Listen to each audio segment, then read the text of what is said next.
diz desse tamanho que você tem diante desse projeto divino. Agora, a igreja em Minas, segundo o Mário de Andrade, ela é bonita, ela não é bela, ela não te aterra. A ideia de beleza, gente, passa um pouco... vocês querem ver um exemplo do romantismo alemão sobre beleza? A luta do rochedo contra o mar. Acho que todo mundo teve essa experiência. Quem não teve, um dia vai ter. De estar diante do mar, em cima de uma pedra. E o mar vem e bate na pedra. Ele vem rugindo. Ele bate na pedra e volta furioso. É a luta do rochedo contra o mar.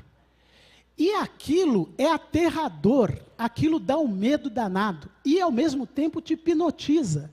Você, por algum motivo... fica ali hipnotizado diante daquele espetáculo tremendo que a natureza te oferece. E é um espetáculo tremendo e perigoso, porque muita gente morre com a boca aberta olhando essa luta. Sabe? O cara está ali e não percebe que uma onda vem e te leva. Eu tive um amigo, o Natanael, que... eu não devia falar isso, mas enfim... o Natanael, uma vez, o Natanael era uma pessoa sensacional. E ele casou e foi para o litoral, para a lua de mel dele. E aí ele trouxe uma foto que todo mundo achou hilária, né? Porque a gente costuma rir da desgraça alheia. Que era uma onda que batia numa pedra e tinha 2 pezinhos para cima, sim, que eram os pés do Natanael. A onda tinha batido e levado o Natanael, que se ralou todo, e a lua de mel dele acabou por ali. E ele não teve a prudência de esconder essa foto de um bando de pretensos amigos, né, que zoou ele pelo resto do ano por conta disso. Mas essa luta do rochedo contra o mar, essa luta sedutora, é um exemplo que os românticos alemães davam do que fosse a beleza. Não é? O tigre que anda numa jaula e é a coisa mais perigosa e potente que a gente pode imaginar, e do qual você não consegue tirar o olho, te hipnotiza. É um exemplo válido também dessa ideia de beleza. Mas a igreja de Minas te aconchega, ela te abraça. Ela é redonda, ela é acolhedora e ela tem a escala humana, a escala dos homens que a ergueram. Não existia mármore, não existia metal precioso do tipo cobre, não existia a ferramenta que consagrou o construtor europeu. Não existia o material e a ferramenta que consagrou o escultor europeu. Mas o gênio daquelas pessoas foi capaz de criar monumentos de uma beleza comovente.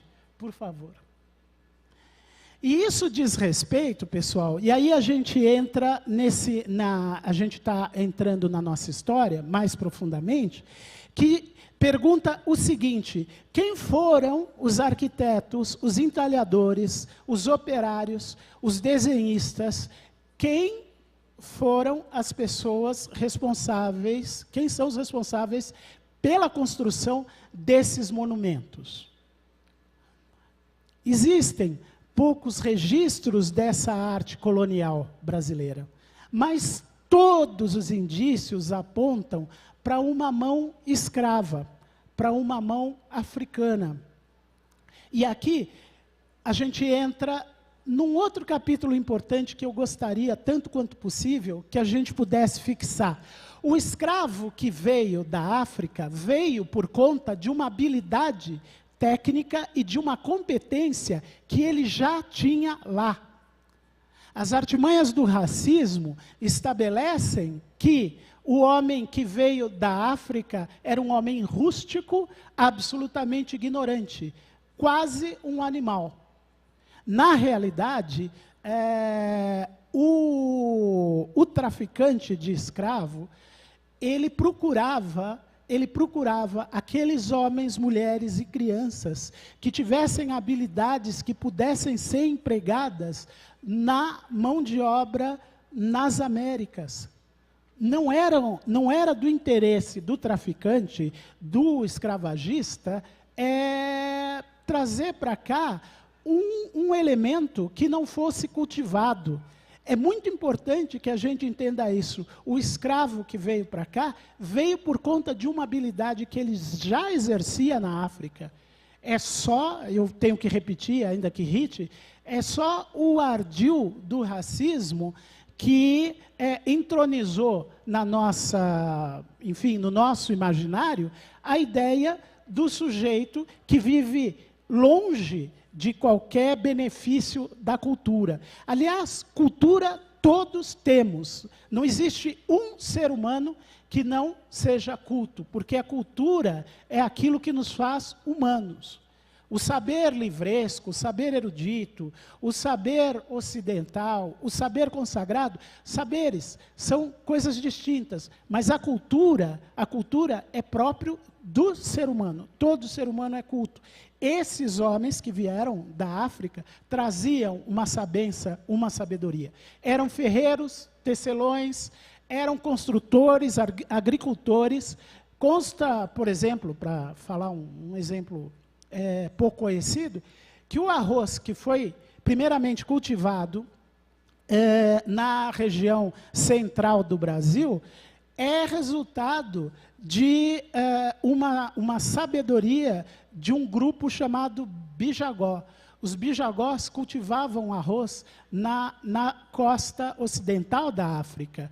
E esse arroz e esse tipo de cultivo foi transplantado de lá para cá a partir desse convívio, dessa troca.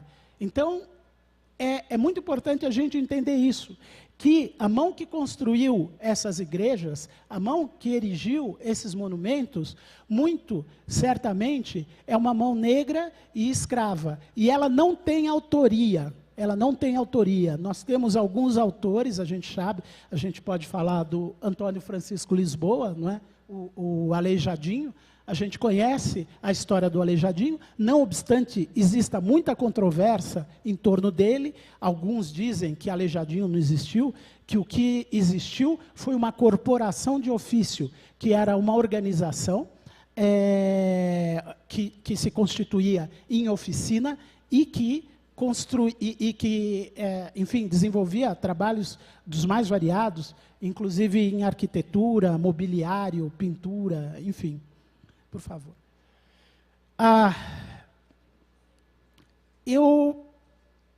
Bom, enfim. Eu vou pedir para passar, professor, por favor. Bom, a gente estava falando de arte colonial brasileira, a gente estava falando de um período que antecede a chegada da família real portuguesa no Brasil. E aí a gente está falando, gente, de pelo menos, não é, o que antecede a chegada da família real portuguesa no Brasil, são pelo menos dois séculos, né, desde o descobrimento até 1805, não é, quando a família real portuguesa chega no Brasil. A família real portuguesa chegando no Brasil, numa comitiva de 12 mil pessoas saem de Portugal e vêm para o Brasil, para aqui estabelecer a corte portuguesa. Elas não podiam prescindir, essa corte não podia prescindir dos luxos e dos confortos que existiam na Europa. Então, ela se abastece dos técnicos os mais variados para instalar aqui no Brasil aquelas instituições que diziam respeito a essa urbanidade necessária de uma corte real que se instalava na colônia brasileira. Parte desse movimento implicou na vinda da missão francesa, da missão artística francesa.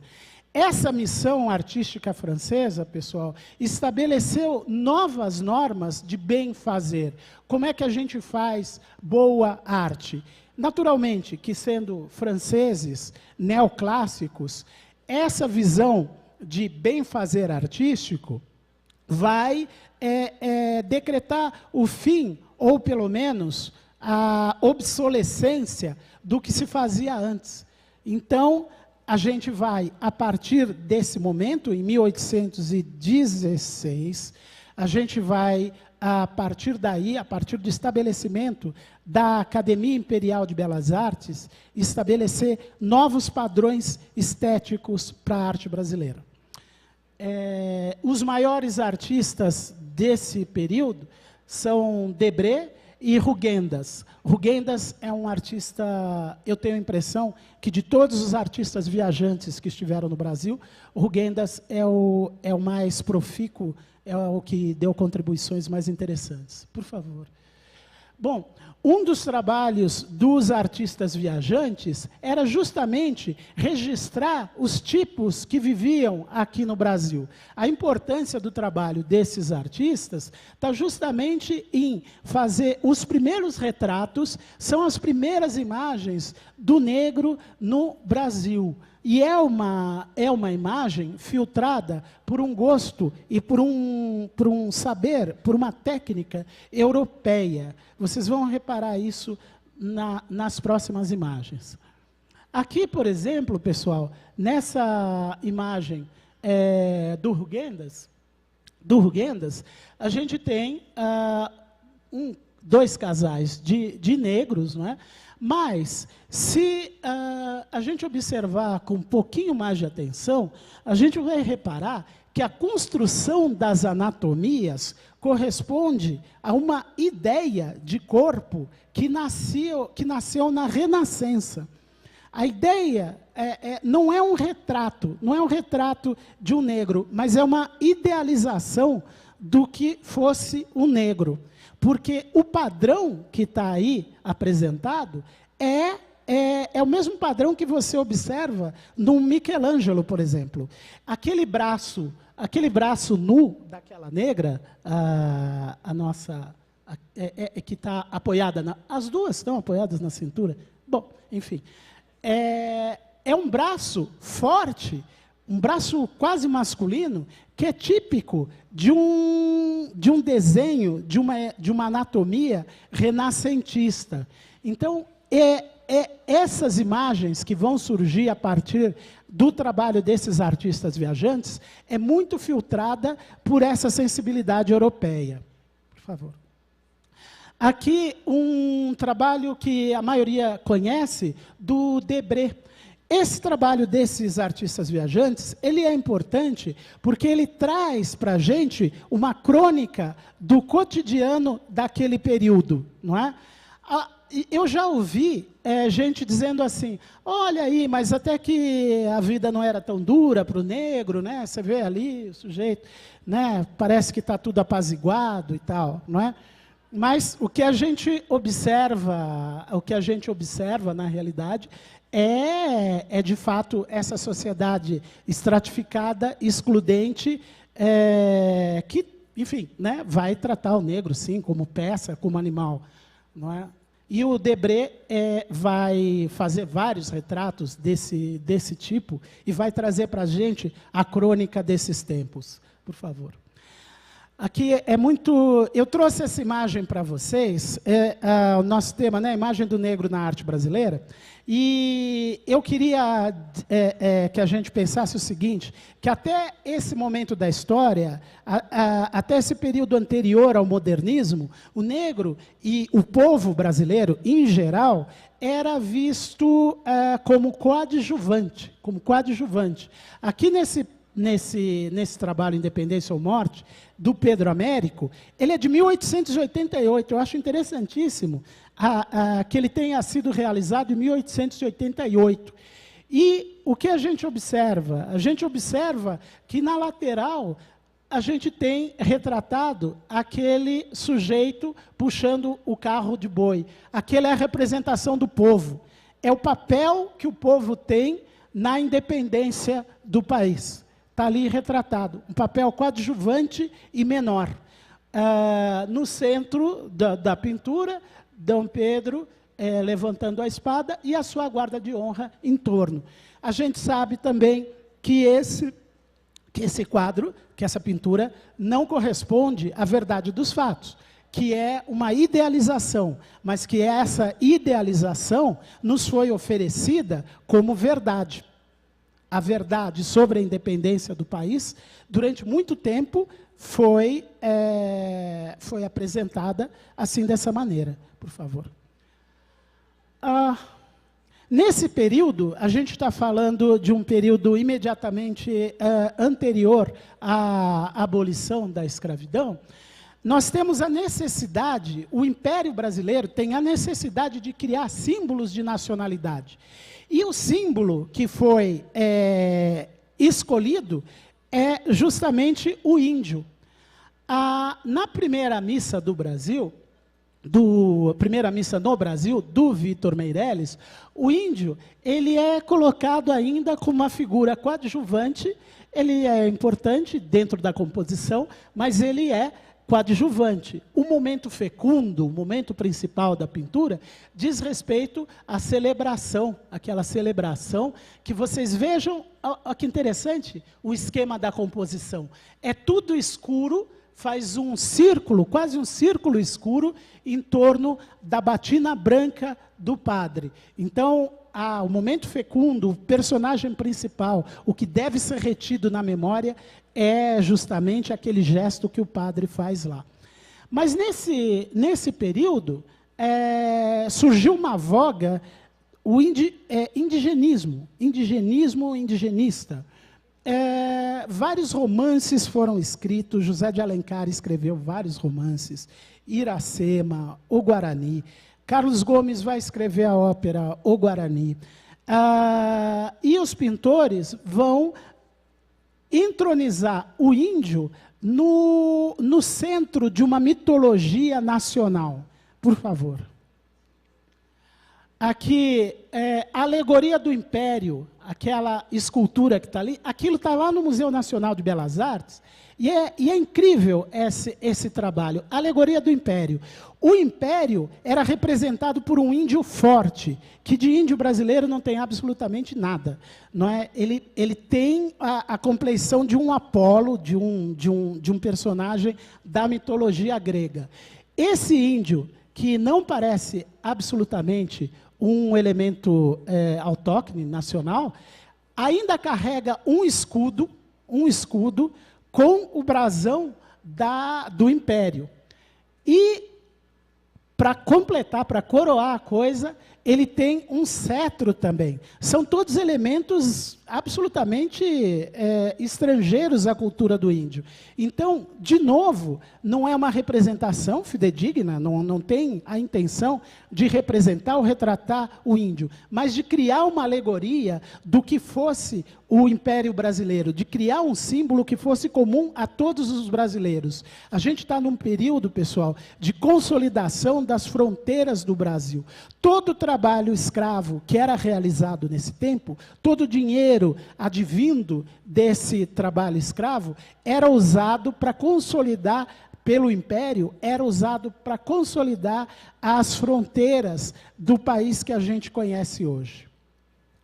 Tem o Último Tamoio também, não é?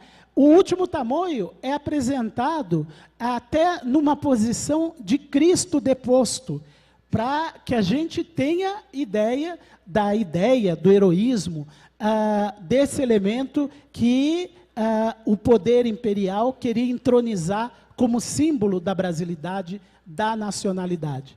E lá em cima, a Marabá também, que de Índia, para mim, não tem muita coisa, não sei. Isso é só o fato de ela estar nua e sentada na grama. Por favor. Bom, em meio a tudo isso, nós temos um artista que nasceu em 1845 e morreu em 91, ele viveu pouco tempo, portanto, chamado Estevão Roberto da Silva. Esse é um artista, o Museu Afro-Brasil tem algumas pinturas, das melhores pinturas desse artista, estão no Museu Afro-Brasil. Como vocês podem observar, ele é um artista negro, ele era filho de escravos e estudou na Academia Imperial de Belas Artes. Lá, ele vai desenvolver as melhores naturezas mortas que foram pintadas no Brasil nesse período. E aí, pessoal, surge uma coisa muito interessante. A gente está pensando na imagem do negro na arte no Brasil. E aí eu trago uma natureza morta, né? Qual é a relação disso com o assunto que a gente está falando?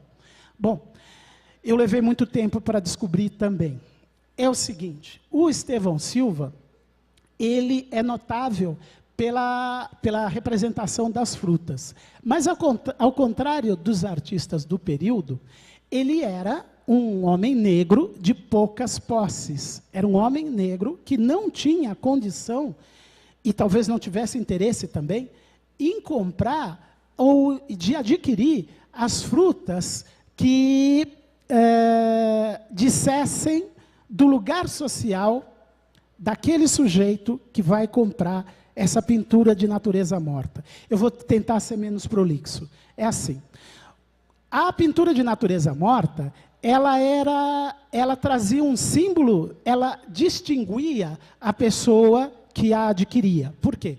Porque, normalmente, na pintura, estava representada uma culinária muito refinada. Por exemplo, se vocês forem na Pinacoteca do Estado, que é outro museu magnífico aqui de São Paulo, tem lá uma sala do Pedro Alexandrino.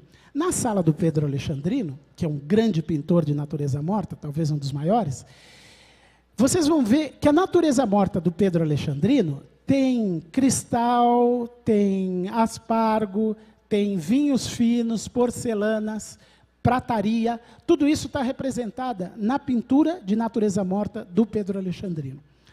E ele fazia isso porque essa pintura ia para a casa da alta burguesia. Da alta burguesia. O nosso amigo Estevão Silva, não tendo acesso a esses elementos e tendo que dar vazão à sua verve poética, pegava frutas do quintal, das hortas. A culinária que vocês vão ver representada na pintura do Estevão Silva é desse tipo. São goiabinhas, ameixas, passarinhos, raízes que ele extraía da terra.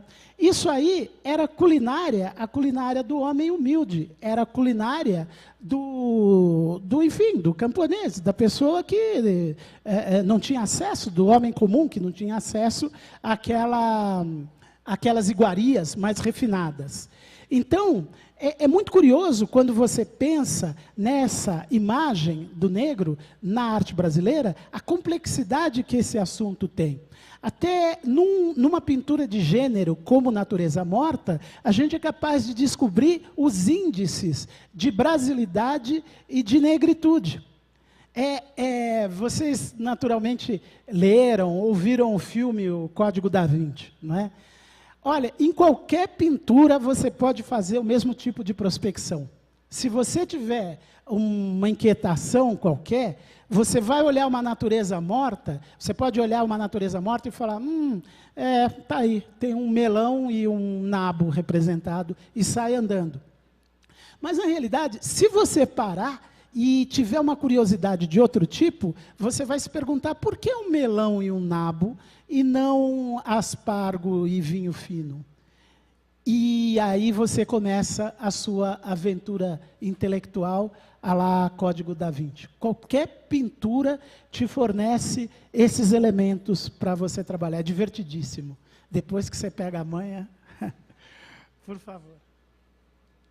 Aqui é outra pintura do Estevão Silva. As frutas, inclusive, elas estão num estado de decadência física. Elas estão mais ou menos apodrecidas, porque ele, inclusive, não podia substituí-las. E tinha que pintar, porque como é que a fruta tem sempre a aparência fresca, numa pintura de natureza morta? Porque o cara troca, quando vai apodrecendo, ele troca por outra. Ele não podia fazer isso. Então, em muitas pinturas do Estevão Silva, você vai ver algumas frutas já decadentes fisicamente.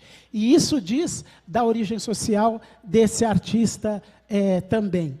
O Estevão foi uma vez elogiado por um crítico chamado Gonzaga Duque, que falou assim, as pinturas do Estevão são tão incríveis que você sente o cheiro das frutas. O crítico Gonzaga Duque não sabia que, muito frequentemente, o Estevão colocava uma fruta de verdade atrás da pintura. E aí o sujeito sentia o cheiro da fruta e falava, nossa, é impressionante o trabalho desse cara. Ele fazia isso, ele é fantástico. Bom, nesse mesmo período, pessoal,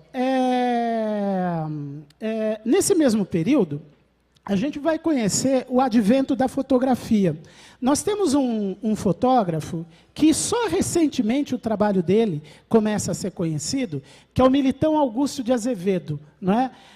Só agora o trabalho desse artista começa a ser mais conhecido. E o Militão, ele fez, entre o século XIX e o século XX, o começo do século XX, o Militão Augusto de Azevedo, ele fez 12.500 fotografias. Muitas delas são retratos. E, através do retrato do Militão Augusto de Azevedo, a gente toma contato com uma população que a gente não imaginava que existisse, que é uma classe média negra, em São Paulo, no fim do século XIX. Para quem de vocês que for antropólogo, sociólogo, para quem de vocês que for estudar história, isso é um prato cheio. Descobrir quem são essas pessoas, essa classe média negra, que a história apagou. A gente não tem registro de quem sejam essas pessoas, mas eles existiram. Eles existiram. E a julgar por aquilo que o Militão nos oferece, era gente relativamente abastada. E a gente não tem registro de quem sejam essas pessoas. Por favor. Aqui, de novo, um retrato do Militão Augusto de Azevedo. Está ali um fazendeiro e os seus escravos.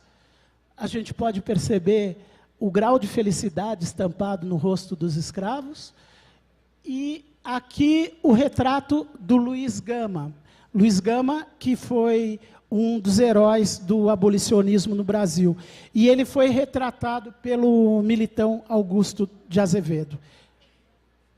Pessoal, a gente está chegando no fim da nossa palestra, mas eu não queria finalizar sem mostrar algumas imagens. Essa pintura é de 1895. O nome dela é A Redenção de Can. Nela, a gente observa o seguinte: nós temos uma anciã negra que ergue as mãos para o céu e agradece o fato da sua filha mulata ter concebido uma criança branca. Ao lado desse grupo, tem um jovem branco que olha com um sorriso para essa criança. O que essa pintura quer dizer? A gente volta na nossa história do Código da Vinci, não é? O que essa pintura quer dizer? Ela diz de uma ciência eugenista, de uma ciência segregacionista e racista, que imperava nesse momento.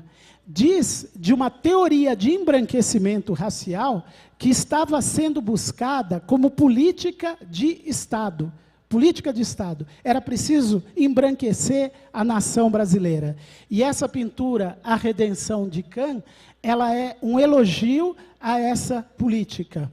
Ela é uma pintura magnificamente realizada, é uma pintura que, enfim, o artista provavelmente deve ter se orgulhado muito de ter realizado, e ela foi orgulhosamente exibida como prova dessa necessidade de embranquecer a população brasileira. A Redenção de Can, do Modesto Brocos, de 1895. Dele também é o Engenho de Mandioca. O interessante, pessoal, dessa pintura, e é por isso que a gente acha que o museu é um lugar absolutamente vivo para investigações as mais excitantes que se possa imaginar, é que essa pintura foi realizada em 1892, ela apresenta o engenho de mandioca tal como ele sempre existiu no período da escravidão. Atenção, essa pintura é de 1892. Sim, tá, mais um, por favor. A Fascinação é outra pintura que diz dessa dessa situação, não é? Olha aí, a garota negra olhando fascinada para bonequinha branca. O nome é fascinação, não é outro nome. Não tem outra leitura possível para se fazer a partir da contemplação dessa imagem. Será uma pintura de denúncia? Será uma pintura... enfim... É um trabalho de 1902, por favor.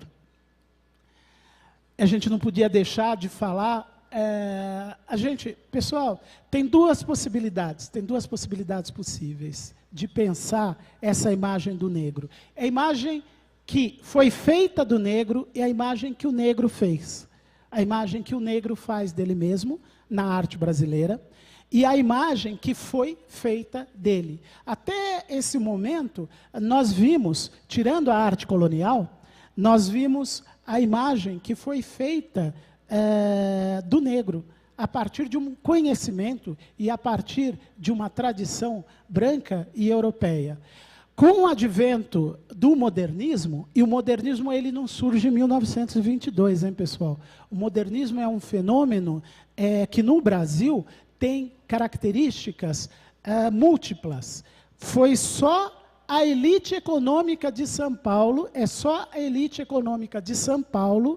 que entronizou 1922 como a data magna do modernismo. Era preciso, naquele período, essa elite exigia esse símbolo de distinção. São Paulo precisava ser a nova capital artística do Brasil. E isso se deve pela decadência do Rio de Janeiro, mas principalmente pela ascensão política e econômica de São Paulo. E aí, em 1922, um movimento vai eclodir e se tornar canônico. Mas o modernismo, no Brasil, corresponde a um fenômeno múltiplo e muito mais interessante do que aquele que a gente pode pensar a princípio. Por favor. Mais uma, por favor. Não é possível pensar hoje só em modernismo. A gente tem que pensar em modernismos. E um artista canônico desse movimento, sem dúvida nenhuma, é Mário de Andrade, e outro é Lima Barreto. Pessoal, talvez seja necessário distinguir modernista de moderno. Sabe, tem um tipo de artista e intelectual que era moderno. Tem um tipo de artista e intelectual que é modernista. Normalmente, o modernista, ele entra numa voga, ele adere a uma moda. O artista moderno é moderno a revelia, inclusive, do período histórico em que vive. Se você, pensando lá no começo, tem artistas da Renascença que soam absolutamente modernos, porque são.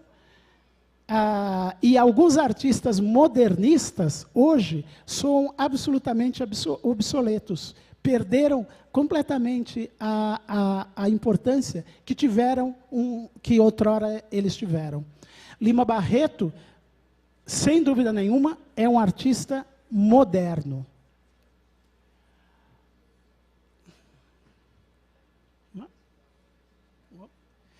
Eu vou finalizar a nossa fala. Pedindo desculpas, porque talvez eu tenha me excedido em capítulos pouco interessantes, ou porque eu não soube reger a fala com a competência necessária.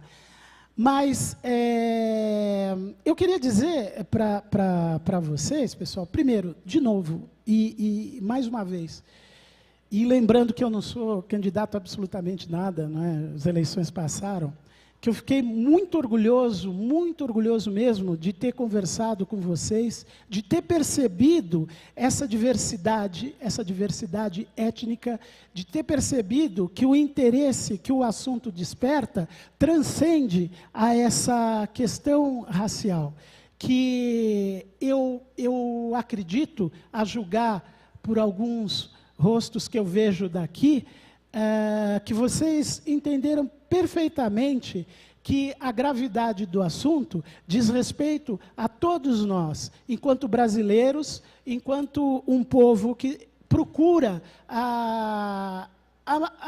o seu melhor caminho, o seu melhor destino.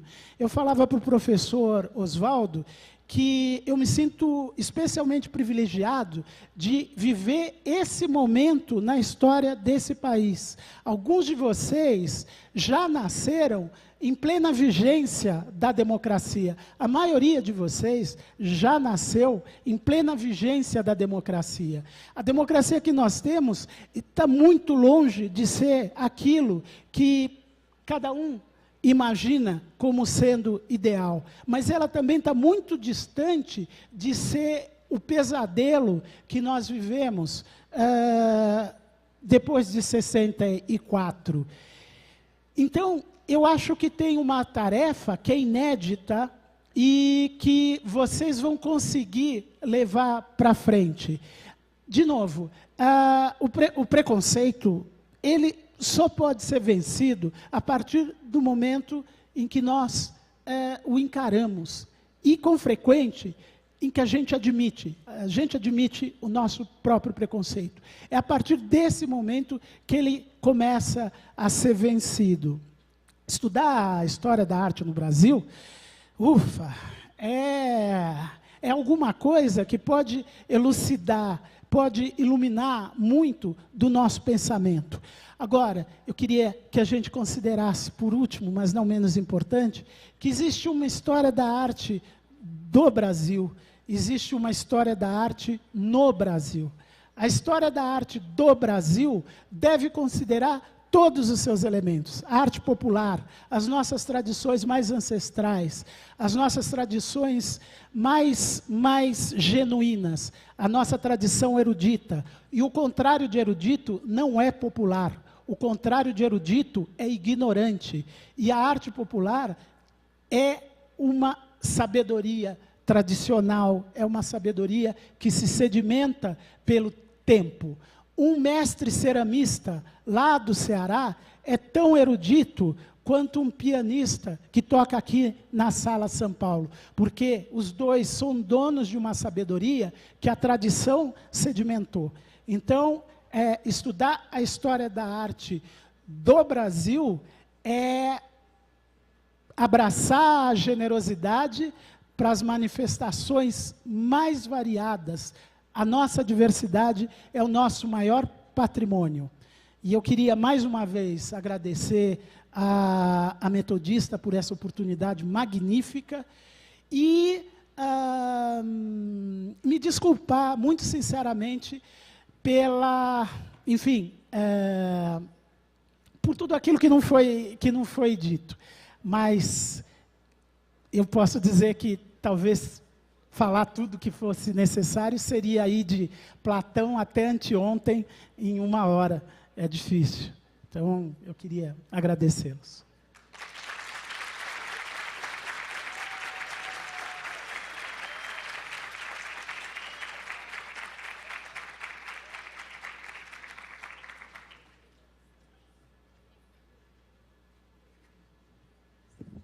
Professor, obrigado pela noite. Vou fazer um encerramento breve aqui e dizer que, de fato, valeu a pena, né? Valeu a pena conhecê-lo, valeu a pena escutá-lo, valeu a pena aprender um pouco mais sobre esse tema tão importante que você trouxe para a gente, né? A gente precisa se despedir, porque os alunos de Ciências Sociais encerram agora, nesse horário, o primeiro horário de aula, e tem todo um problema de transmissão, né? A ideia era uma palestra mesmo, era uma aula, então não teríamos o espaço para as questões, para as perguntas, né? Eu acho que a gente sai daqui hoje bem enriquecido, com tantas reflexões, tantas contribuições. Eu acho que eu nunca tinha escutado uma definição de arte tão bonita, de que arte é trabalho, né? Eu lhe digo isso com particular carinho, porque a minha área de pesquisa é trabalho, né? E trabalho, para mim, é atividade criativa que humaniza. Então, tudo se encaixa, né? Se trabalho humaniza, arte é trabalho e trabalho é arte. É uma pena que nessa sociedade não seja sempre assim, né? E de que o trabalho não tenha tanta criatividade, ou seja tolhido da sua criatividade. Mas as duas definições se articulam perfeitamente, né? E eu fico feliz com isso, de que, além de todas as questões que as ciências sociais possam ter, e a sua palestra se encaixa como desperta 1000 possibilidades de pesquisa na área das ciências sociais, isso é fantástico, né? De que, além de tudo isso, a gente possa encontrar, inclusive, afinidades nos campos de pesquisa aparentemente tão distantes que nós temos. Então, obrigado, professor, parabéns pela palestra, e a gente espera recebê-lo várias vezes aqui na Metodista.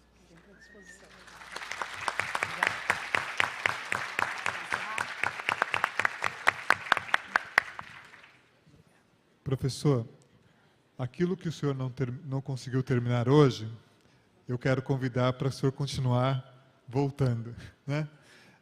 Eu acredito que muito do que ouvimos aqui nesta noite foi novidade, foi importante para nós, e trabalhamos o tema por um viés assim que só vocês mesmos lá do Museu Afro que teriam condições de trazer para nós aqui. Então, nós agradecemos imensamente ao trabalho, à atividade que o Museu Afro Brasil desempenha. Faço o convite para os estudantes conhecerem o espaço lá do museu. Peço perdão, porque nesse espaço nós não conseguimos abrir a oportunidade para as questões, mas eu acredito que o professor Claudinei, muito gentilmente, deve ainda dialogar um pouco com vocês, responder, depois a gente pode continuar por e-mail, né? Indo até o museu, dialogando lá com os educadores do museu também. Mas eu quero passar para suas mãos uma pequena lembrança, o certificado também da tua fala aqui nesta noite. E eu quero também entregar um trabalho aqui realizado pelos alunos Felipe Castro, a Janaína, a Luana, a Mariana e a Raquel, que estão aqui, que é um trabalho de conclusão de curso aqui do curso de jornalismo, que é sobre o legado de Clementina de Jesus, que é um trabalho que os alunos aqui da universidade fizeram. Né? Esse aqui é o TCC deles, tá bem? Então, eu entrego para o senhor, que é o presente da aluna que está ali também. Tá? Então, muito obrigado. E a gente segue amanhã. Tem? Show Afro, hein? 19h30, Salão Nobre. Obrigado, gente. Um abraço.